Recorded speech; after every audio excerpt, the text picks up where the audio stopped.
Obrigado, gente. Vamos divulgar a palavra do Senhor, ensinamentos da palavra do Senhor, que não são exatamente ensinados nas congregações, embora as congregações sejam uma bênção de Deus na nossa vida. Todo pastor, ele é abençoado por Deus. Existem maus pastores, existe Deus não escondeu nada de ninguém, mas se não me falha a memória, em Ezequiel, acho que está escrito: ai de vós, maus pastores. Acho que é Ezequiel 34, né? Então, vai ter preço, né? Para quem tirar a lã das ovelhas e não cuidar das ovelhas. Porque o bom pastor, Jesus disse, dá a vida pelas ovelhas. O que é dar a vida pelas ovelhas? A Bíblia está escrito que é maldito todo aquele que for pendurado no madeiro após a morte de Jesus. Então, dar a vida pelas ovelhas não é morrer pelas ovelhas, referindo-se à crucificação de Jesus. Então, dar a vida pelas ovelhas não é apenas os mártires que estão lá. Lá, aquelas pessoas que estão sendo mártires, lá estão dando a vida pelas ovelhas. Em países como Síria, China, lugares onde o evangelho não pode ser pregado e que os cristãos até o dia de hoje são mortos, infelizmente. Temos que orar forte por isso aí, gente. Então, assim, dar a vida pelas ovelhas é despender do teu tempo para cuidar das pessoas.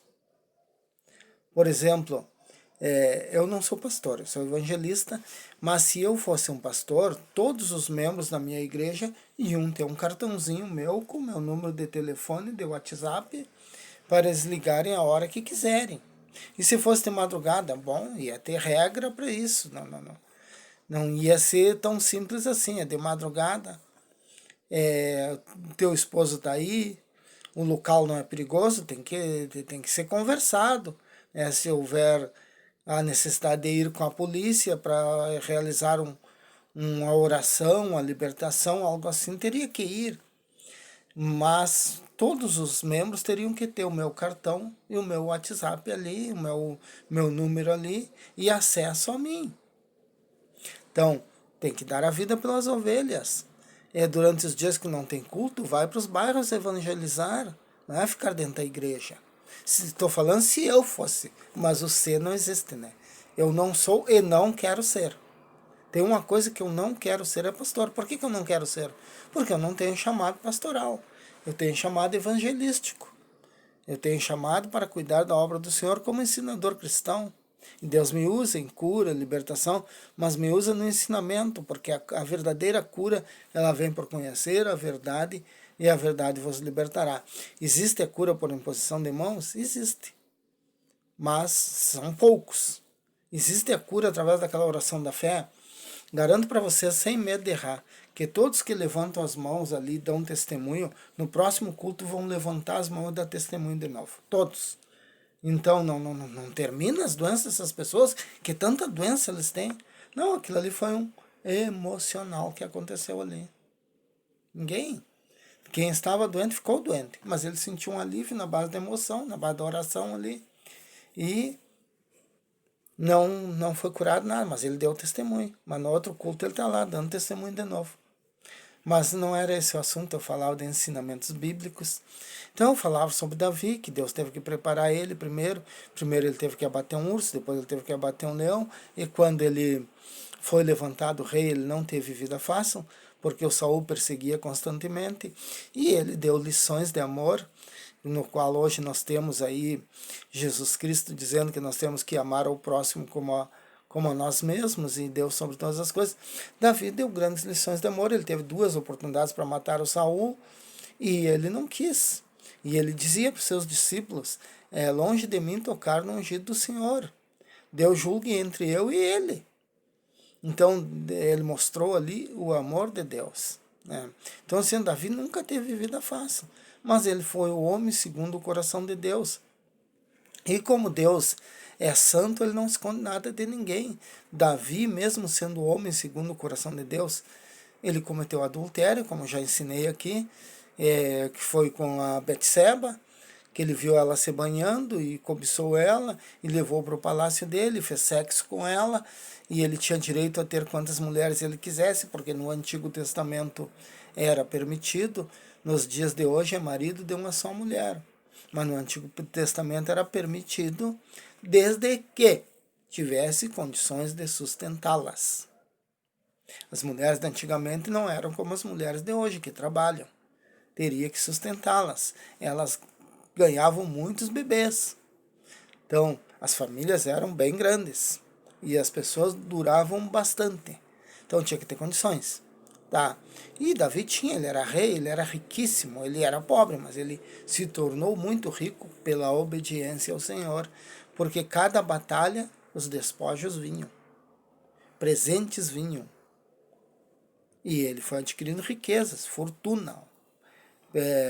Caminhões de ouro tinha Davi, a Bíblia fala isso no livro de Reis. É só procurar que você encontra. Então, prosperidade é dom de Deus. Então, o que aconteceu? Davi não teve vida fácil. Ele cometeu um adultério e seguido de morte, pois ele mandou o soldado Urias na frente da batalha, mandou tirar o escudeiro que dava proteção para que ele morresse, para que ele pudesse casar com a mulher de Urias após a tentativa frustrada de trazer Urias do campo da batalha, empedar Urias, fazer uma festa para Urias, para ver se o Urias ia deitar com a Betseba, para ele jogar as culpas no Urias, uma tramenda de uma trapaça, falta de dignidade, falta de caráter. Mas era o homem segundo o coração de Deus, mas cometeu tudo isso. E por que ele era o homem segundo o coração de Deus? Por causa que ele fazia suas cacas e se arrependia. Então Saul fazia e jogava a culpa no povo. Era ele o responsável, não era o povo. E Davi não, ele dizia: pequei, tão somente pequei, cria em mim um espírito reto, renova em mim o teu espírito, cria em mim um coração reto. Ele chorava, ele se humilhava. O Salmo 51 está aí para todos nós vermos. Então, cometeu vários erros e tudo isso é para nosso aprendizado. O que nós aprendemos com Davi? Ele foi um grande vitorioso? Foi. Cometeu vários erros? Cometeu.